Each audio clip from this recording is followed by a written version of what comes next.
Gusto mo ba yung mas mabilis at mas madami? Ganito ang gawin mo para sulit at busog lahat. Siguradong walang mabibitin sa ulam.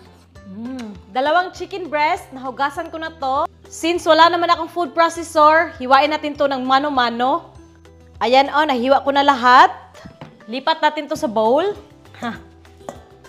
Timplahan natin ng asin, paminta, magic sarap, isang itlog. Haluin muna. Pag ganito o, nahalong-halo na, pero kita nyo na medyo basa, mahirap bilugin yan. Breadcrumbs, lagyan natin to paunti-unti para maging sticky. Yan o, dagdagan lang natin konti.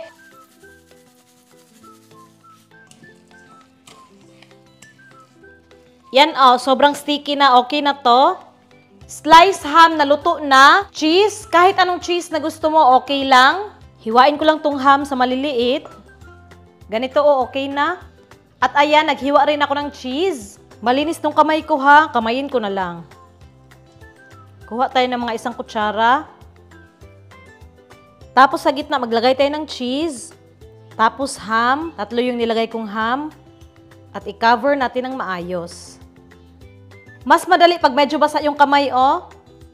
Ito, oh, bola na. Pagulungin natin sa harina.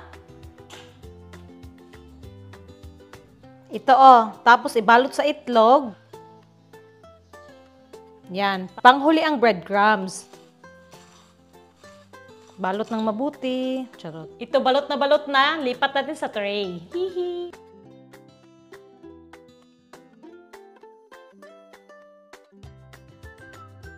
Sa dalawang chicken breast, nakagawa ako ng 15 pieces. Hindi ko pa tinipid to sa sukat, ha?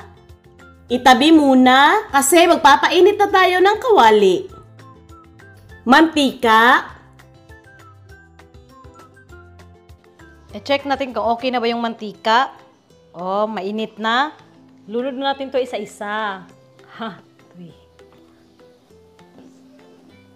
Yan, 8 lang muna. Mamaya na tong 7. Para hindi mag-overcrowd. Yan, no. Lutuin lang natin to hanggang maging golden brown. Ganito, oh. Na golden brown na. Yan. Hanguin na dayon.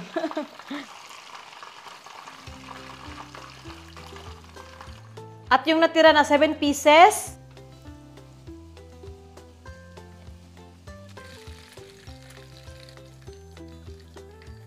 Ayan na, oh, yung cordon bleu balls natin.